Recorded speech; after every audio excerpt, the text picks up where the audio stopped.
Professor Célio Parelli, que dispõe de 10 minutos. Senhor presidente, senhor de vereadores, demais presentes,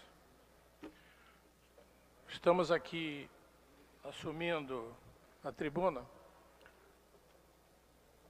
para externar uma perplexidade que estamos notando a cada momento em nosso país. Não fosse eu já um militante público, do serviço público, voltado para a questão da criança há mais de 40 anos, mas nesses últimos dias, com a responsabilidade, como o meu antecessor citou, na Comissão da Criança e do Adolescente, nós temos tido determinadas informações, determinados cuidados que superam todas as nossas expectativas. Nós vamos começar, antes propriamente de comentarmos aquilo que nós redigimos para passar para os nossos ouvintes e telespectadores, nós gostaríamos de citar aqui algumas manchetes de jornal. Justiça autoriza o bloqueio de 340 milhões de mais de 17 envolvidos na Lava Jato. Juiz do caso Eiche confessa desvio de mais de 1 milhão do TRF, diz o MPF. Em relação a isso, essa segunda notícia, há um trecho que diz assim: descrédito da população. A Procuradoria avalia haver real risco de fuga do juiz. Destaca ainda, em comunicado, que os delitos cometidos por um magistrado titular da vara criminal atingem o próprio Estado de Direito e desestabilizam as instituições, causando descrédito da população no poder público.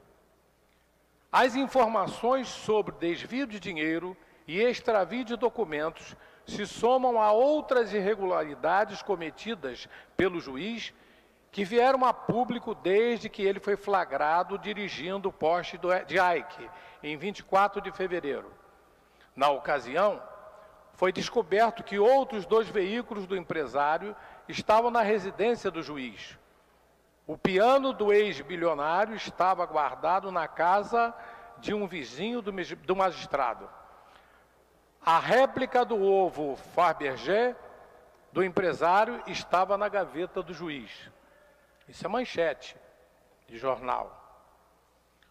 Seguindo. Ministro do STJ autoriza a abertura de inquéritos para investigar Pezão, Cabral e Tião Viana, um ex-governador e 2 governadores. Aí no contraponto eu tenho: a apreensão de criança foi absurda e ilegal, diz Ciro Darlan. Meninos de 6 e 12 anos foram levados a uma delegacia.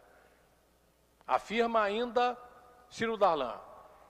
É um sistema fascista que criminaliza a criança, opinou o magistrado. Outro dado. A apreensão de menores infratores cresce 200% em 4 anos. E venha mais.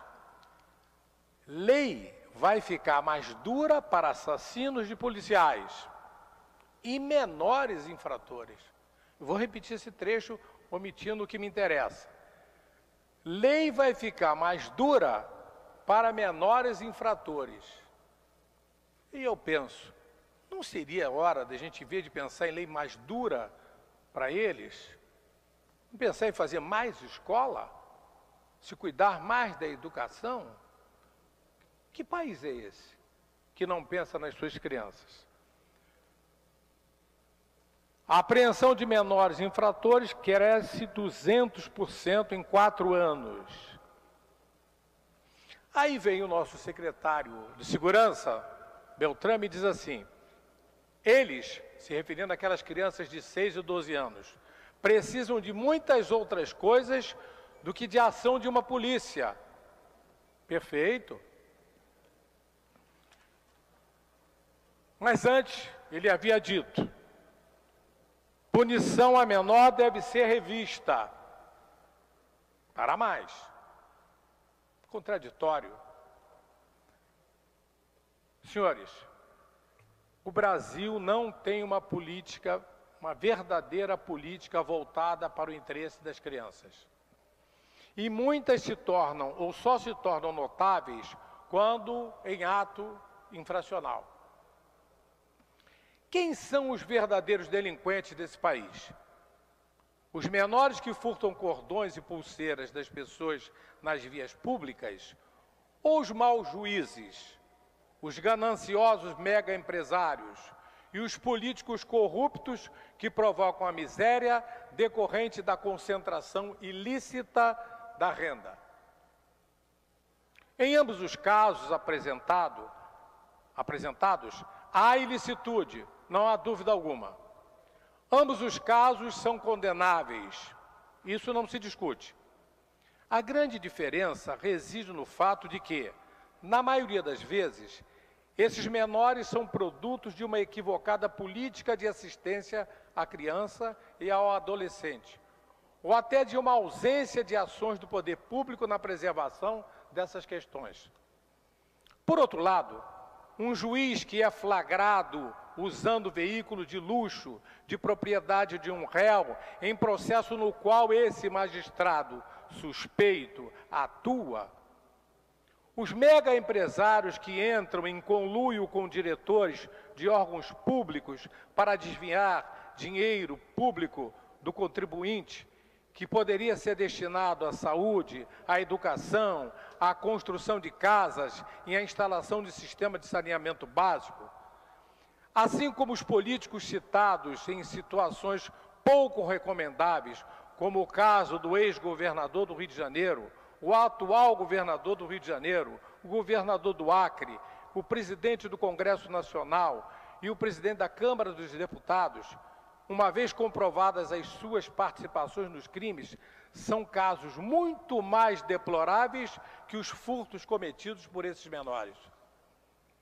Uma criança e um adolescente que não tiveram a oportunidade de estudar e de alcançar os postos elevados na sociedade, como de um juiz de direito, um parlamentar ou um empresário de grande porte, não podem ser tratados da mesma forma que esses, cuja história de vida é rica em viagens, estudos em grandes universidades, maior capacidade de discernimento, contas bancárias de grande valor, seja no Brasil, seja em paraísos fiscais.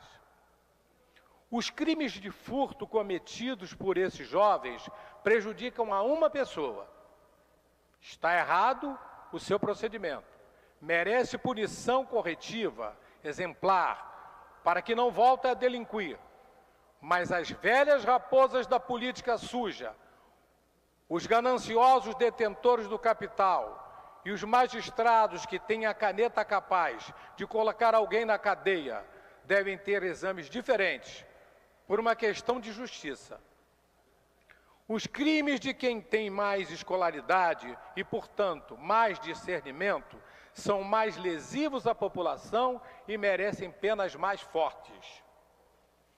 Penso que, quanto maior for a escolaridade, mais importância político-social e mais poder uma pessoa tiver, maior deva ser a sua pena em caso de transgressão da lei que cause prejuízo à coletividade.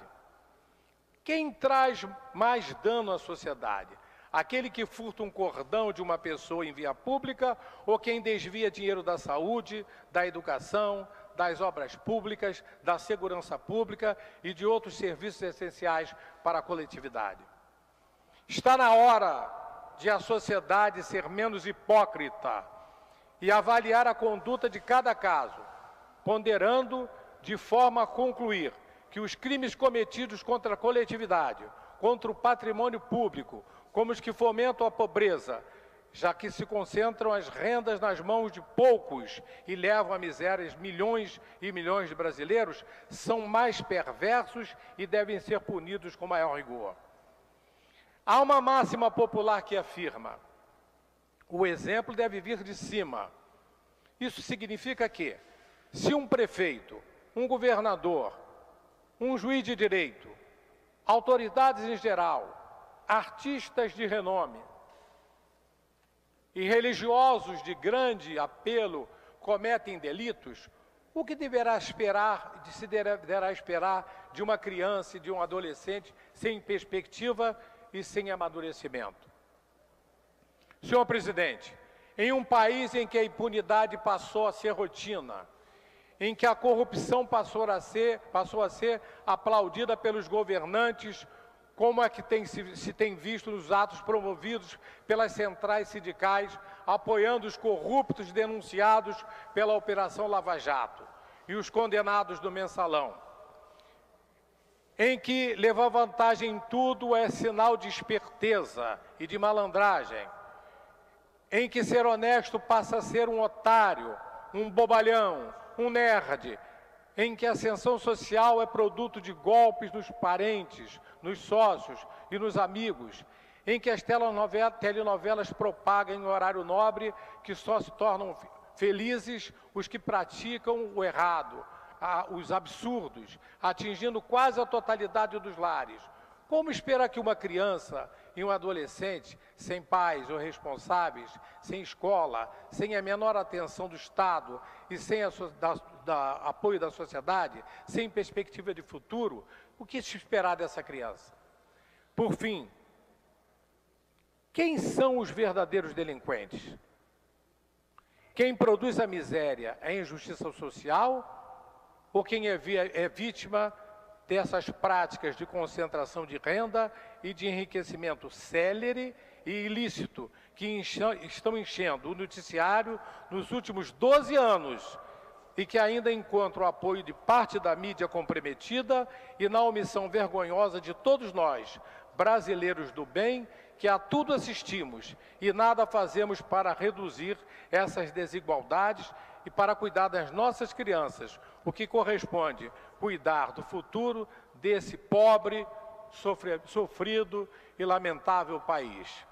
Senhor presidente, eu espero, dentro da Comissão da Criança e do Adolescente, lutar, pugnar, para que junto com os pares aqui nessa Casa de Leis, a gente consiga fomentar e agir de tal forma que o Poder Executivo realmente cumpra o seu papel e que a gente resgate aquelas crianças que ainda estão fora da criminalidade, que a gente possa recuperar as que estão na criminalidade e que a gente possa impedir de forma preventiva que algumas que ainda têm a possibilidade de ter família consigam evitar, que nós consigamos evitar que elas entrem pelo mundo do crime. Muito obrigado.